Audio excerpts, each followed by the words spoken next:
Hey guys, Joel Atkinson here with you again at Genesis Sports Performance and Physical Therapy. Wanted to take a moment today to describe how to kind of connect the dots between how you're training your young athletes and how you're applying it for their skill work. So what I'd love to talk about hitting today for a few moments with young baseball players. So again, most of these points that I got to hit on can easily kind of lead to more growth if we're training the proper way. So again, when training an athlete, it's not just about building strength or the common perceptions that you think of working out. It's about building muscle memory. It's about learning muscle recruitment. It's about isolating the body, freeing it up, and being able to control it. Okay, it's so common that I see these young kids especially, they can't control their bodies. So if we can at least train them how to control their bodies, it makes it a lot easier for them to handle things like swinging a baseball bat, which has so many moving parts to it, right? So again, make sure that you're always trying to correlate how you're training your athletes to the sport in which they play. So today with baseball, in the swing that I'm going to take you through some stuff, we commonly see a lot of these things happen with young athletes because they're not trained right. So let's make sure, again, train the right guys the right way for their sport, okay? That way you'll be able to do a lot of their motions and their skill work at a higher level. Okay, so let's talk about some plain things first that jump right out of the page. So when we think about this idea of swinging a bat, it's a very explosive movement. It's a very violent action. And it's not for the weak, is my point. Okay, if you are a weak person, it makes it very difficult, right? That's why we see, like, if I gave a young 10-year-old this big bat that I'm swinging, the 34-31, you'd see him, it'd be so hard, right? It'd be falling against the ground and you wouldn't be able to control it, right? That's why kids use slider bats as they come up so they can control them based on their level of strength. So again, we need to train them to be stable and sound from the center of their body out, okay? So before I even get these kids in a position to swing at baseballs, I ask them and screen them about how they incorporate using their core in their lower half when trying to play their sport.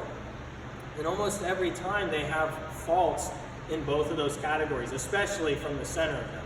So a lot of athletes think they're strong at the core and they know how to manipulate their center, but they don't. You know, so again, I put them in positions to kind of feel these things early on.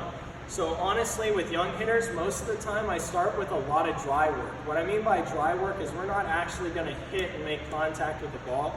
We may just work on isolating things and go at a slower pace and manipulate their body to put them in the proper position to do the swing correct. So the first thing I want to talk about is this idea of the hip hinge and balancing through the center of our body and stiffening our core. So I like to either put the bat or get a dowel or a PVC pipe and have them stick it behind their back. And what I'm trying to do here is, like we see with a lot of training techniques, is get them to understand this hip hinge. And this idea that my spine has to remain neutral during that state. And it's got to travel with it to keep that state possible. All of this can't be achieved if we're not strong in the center of us, or if we can't manipulate the center of us. So I'll have them grab their bat and just show me, okay, give me a good hinge, show me athletic position, okay? From there, can you stabilize it? Do you need help holding it? Do you round out? Do you hyperextend? Where in these positions do you need help? And again, this is where we can address it in their training program too, but when applying it to the baseball swing, we got to be able to see these things because they lead to a lot of mistakes, okay? So make sure, again, that we're addressing their athletic position before anything, because swinging a baseball bat requires a level of strength. It requires a foundation to their body to keep them stable as they move. So let's make sure we're addressing that spine angle and hip hinge first. Now, a lot of pro athletes, they find their hinge during their load. But a lot of young athletes, they need to just learn where that position is. So most of my young guys, I make them start and stay in athletic position as opposed to like trying to find it. Like you'll see guys kind of like Mike Trout kind of start tall and then they'll hinge into that athletic position. Well, they've gotten used to that athletic position. They know how to move to and from it and know furthermore how to time it to their swing. So with these young guys, let's just get them used to where that position is, where they feel the most strong and they feel like they can hold and store balance. Once we've kind of done that, I like to work with some different drive drills, but for the younger you go, I usually start with things like posture drills. I call them posture turns. This one's very basic. We've seen a lot of people do this over the years, but I'll have them cup the bat behind them, again, to help them find that hinge and see, again, are you rounding? Are you hyperextending? So make sure that just because it's cupped, that they don't tend to bow their back. Still make sure they hold that spine angle.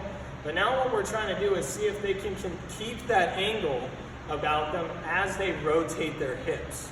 So now I'll just send them through some dry work like this. Okay, do me a couple rotations while holding that spine angle.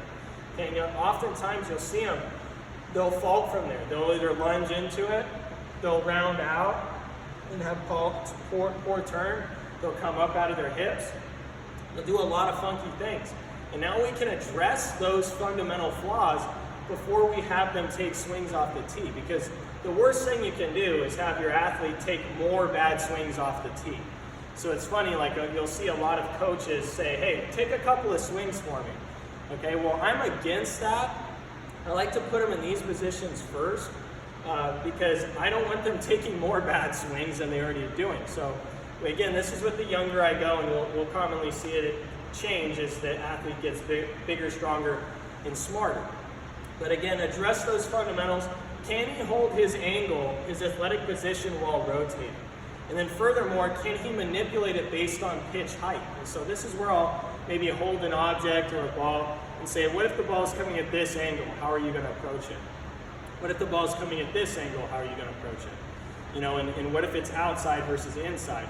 So now I'll have them now imagine a pitcher and think of a pitch in the zone and show me how they get to it. This is where we can now start working on swing depth. So when we take a swing, we want to have as much depth to the strike zone as possible so that if we're late, on time, or early, we give ourselves a good chance of striking the ball consistently hard.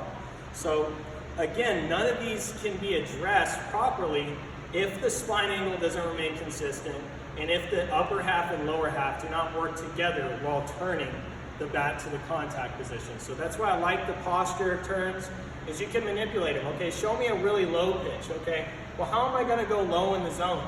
Is he a shoulder guy? Does he get connected with his legs, or does he just go down with his legs and his shoulders don't move? So again, address these different angles that the ball comes in on and be able to manipulate them. So general rule of thumb, the steeper the angle or the lower the pitch, the lower the backside's got to be. So remember that the backside of your body not only controls the swing, but the height of the swing, the depth of the swing, and the follow-through of the swing. So again, we haven't even struck a ball, and we've worked on a lot of good concepts before we even get to the tee.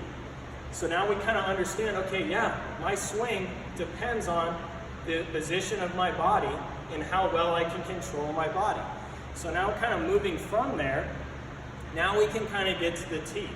Now there's plenty of other drills that we can incorporate. Again, remember, hitting is not this cookie cut thing where it's the same across all boards. So you have to learn your individual's flaws, his strengths, and how you're going to kind of correlate them to his training techniques and how he's going to understand how to apply it at a high level.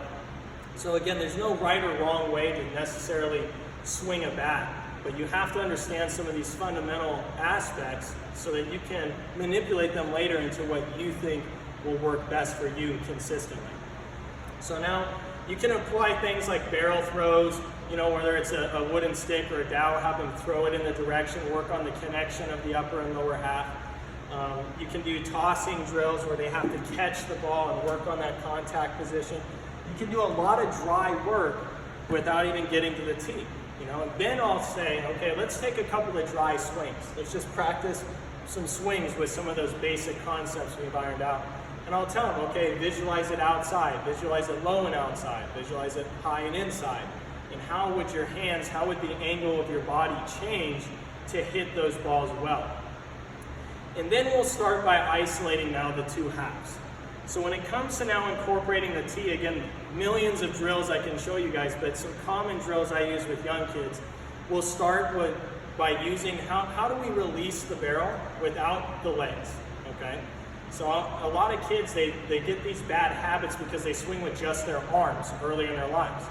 Well, what I'll try to do to kind of reverse this action is I'll work on their arms first without their legs getting in the way, and then I'll have them combine the legs to do it right. So this first drill is just a common drill where you're gonna drop your backside, you're gonna be kneeling, and what we're gonna do here is just work on this concept of getting inside the baseball. Now, again, so many people say that, inside the baseball, but not many explain what that is.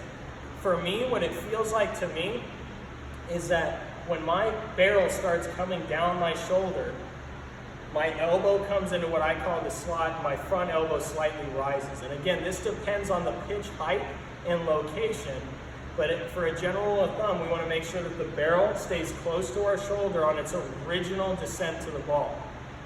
Now on this forward motion, we'll see a lot of kids descend the handle or cast the arms, rotating the front shoulder off it. So we want to make sure that they're understanding that it's their back side that leads the swing. So many people lead their swing with the front side of their body. So a drill like this can really help.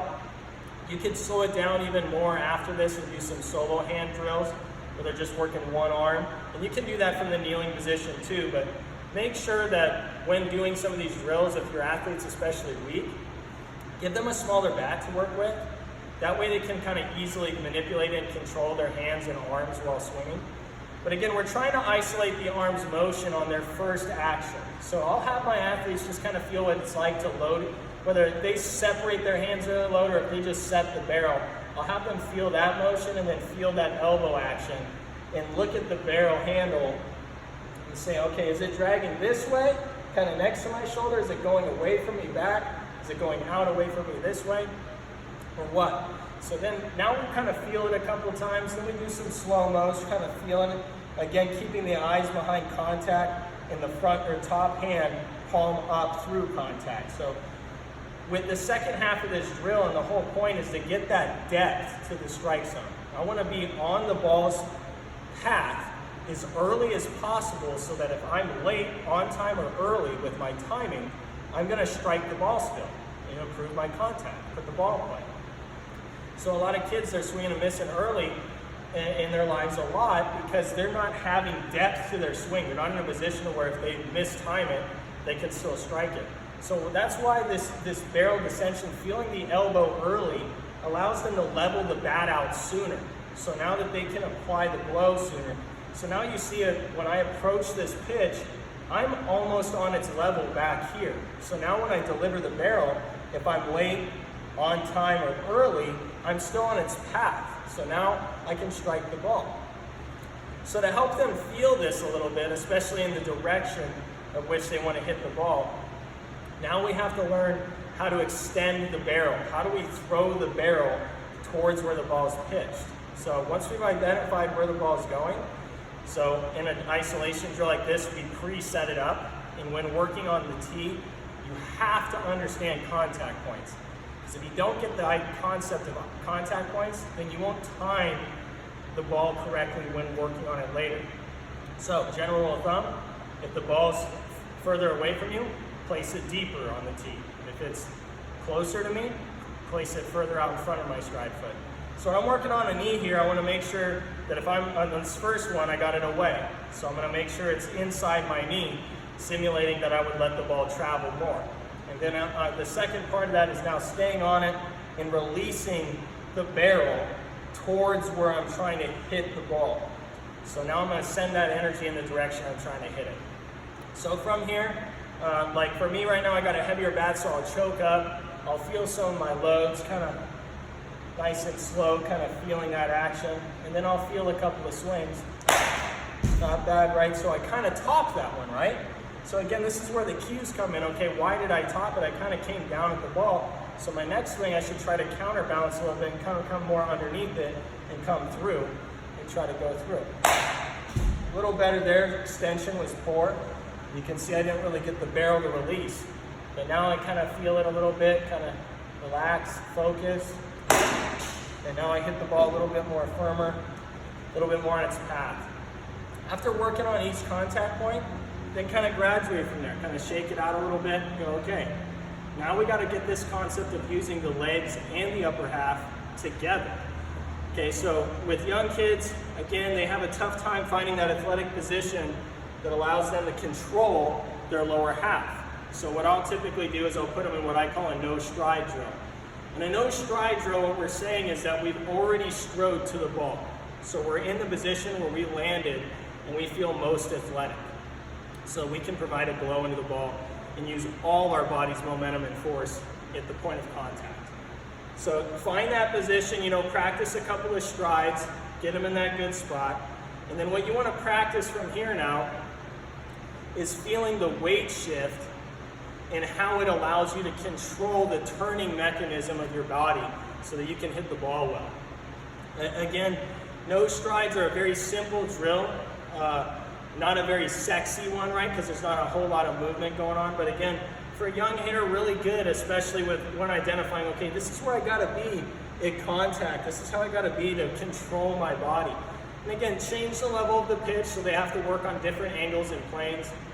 Start basic about hip height and then work either down or up from there. But again, cater to your individual's needs. But again, right here, we're trying to feel what it's like to get into our backside so that we can rotate that backside well and provide a good blow into the body. If we do not do this motion right, you'll see a lot of players either open up or start with their upper half of their swing. So if we can put our body's weight into the side that we want to predominantly use, it will help us control it better, allow us to manipulate it better. So again, feel some of those motions once they're there. Okay, shift your weight back now. Is your weight on your insteps? Is your knee inside your big toe? Because if this isn't achieved, we're not going to get that femur to rotate and the hips to come through on both sides. And we want this action to take place and be finished when we make contact. And that's where you'll see with these guys that leak, their hips will rotate all the way, and now it's just the body's arms, upper half, delivering the blow to the ball. So we want to gather all our energy into one spot and then release it into contact at the same time. So tough to do if we don't have some of these elementary concepts now. Again, cater to the individual. Sometimes they may be struggling with this hinge, so you can elevate the back foot, or you can work on some negative strides into it. But again, with the more common younger athlete, get them in a no stride, get them used to this athletic position where they're holding balance from the center down the insteps, and then kind of incorporate the swing. Again, feel some now the combination of feeling that elbow and back knee after they've shifted. Feel that concept of working more connected, if you will, with the back side. So I'm thinking right arm, right leg for me as a righty. Feeling that action coming kind of together. So once I've landed my stride, I want to feel the back knee and back elbow work together through the zone. So again, that's why I like kind of isolating them, making sure they're feeling it, doing some slow-mos, really feeling where they're at. And again, based on the height level, it's going to change the angle of my backside. So relatively easy pitch to handle, so I don't have to drop so much, and I don't have to stay on it in such a drastic position. But again, feel some of these, just kind of rock back, come through, and see where you're at. Again, kind of when they finish, can they hold their balance? Are they holding that same position from start to finish? Or are they falling off? Are they getting tall as they turn their hips? Are they lunging forward? So I like to make sure, especially for those kids that leap or lunge forward, that they load back and then they just turn from there. Because your turn will bring you back to that centered state. And again, balance is so important when achieving power. And we can't do that if we're not in this ideal spot with the spine angle and the hip hinge. So again, feel a couple of those. Adjust height, so the lower they gotta go, the lower their back knee and shoulder have to follow through. And just feel a couple of those and go, okay, can he hold his balance? Can he hold his base? Because if they can't do that, it's gonna be hard to hang on the rest of the concepts of the swing. So now we talk about, okay, we know how to control our body. We know how to manipulate the motion. Furthermore, now can we time and control that motion with a moving pitch? So now this is where we're definitely mixing up the location of where the tee's placed to help work on contact points. But again, how am I striding? I think so many people, they can't do their weight shift correctly or their load because they're not in a good position to move their body. So the next big thing is, how do I want to time the pitch? There's so many different ways to time the pitch, whether it's a leg kick, a stride, a nose stride, a heel lift, a toe tap. There's multiple variations, right? So this is where you have to get an understanding of that, right? If I'm going to hit with a leg kick, then I can't start super wide because it's now difficult to move. If I'm going to do a nose stride, then I need to be in a wider position so that I'm athletic when doing that nose stride. Again, cater to the individual, find out and experiment which ways are going to allow you to do it at a high level, and then try to work on it. Okay, so this is where I'll either do some negative strides and work on with a leg kick guy especially. I'll have him come back and hold and be able to control it. Because if you can't control your load, you'll start to drift forward, you'll get that bat lag, and you won't know how to time the pitch. So make sure that your load in weight shift is used for you to time the pitch. So many people just think it's just about getting power, but you have to be able to control your movement so that you can time the incoming pitch effectively. So I use this term, load to see the ball, step to swing. So our load, we have to be in a set position where our eyes are still, our body's athletic, and we're ready to time the pitch once we've identified its location and pace. So now once we've done that, now we can manipulate, okay, wow, this guy's quick pitching, so I gotta get here sooner. Or man, he's got a slow delivery, so I can take my time getting here. But again, if you don't understand your load and how to apply it, it makes it very hard to get this concept down. So if it's a leg kick guy, again, especially with their training program, make sure that they're isolating single leg movements a lot, and they're able to store balance on one leg. I see that all the time. Kids want to hit with leg kicks, but they get here and they're stiff, they're not in their backside, and what happens is they can't hold this position, so they start drifting forward before they're ready to swing the bat. And this is why they can't time the pitch effectively. So again, make sure you're prioritizing how you train your athletes and how it correlates to their movements that they're trying to do. And then manipulate it. Okay, so now I'm going to ask a leg kick guy maybe to hold his load and then come and swing, or maybe I'll have him do some taps from there, so feel it kind of preloaded and just kind of tap where you're coming from and then come through. It just depends on what they're trying to do. If they're doing a toe tap, I'll have them kind of come back and hold, just again identifying where they're loading to, where they're holding balance before they decide to come forward. Because if they can't do that, they won't have any concept of rhythm and timing. So remember, your load is your rhythm step.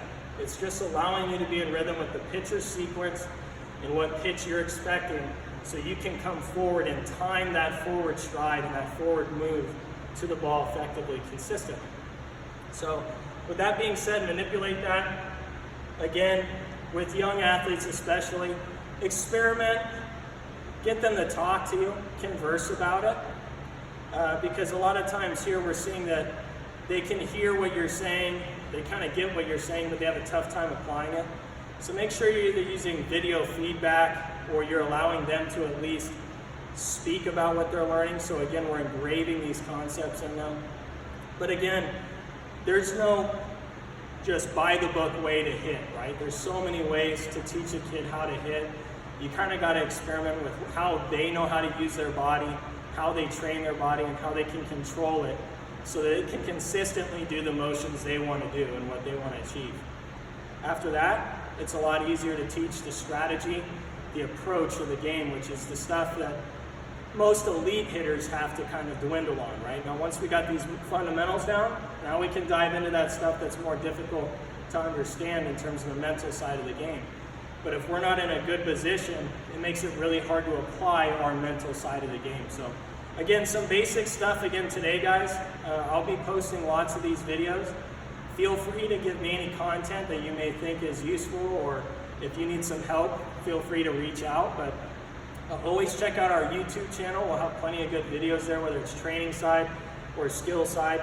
And again, make sure that there's a correlation between the two, and know who you're working with, and go and manipulate these concepts and continually evaluate how you're going to get better. All right, thanks again, guys, and I'll talk to you again soon.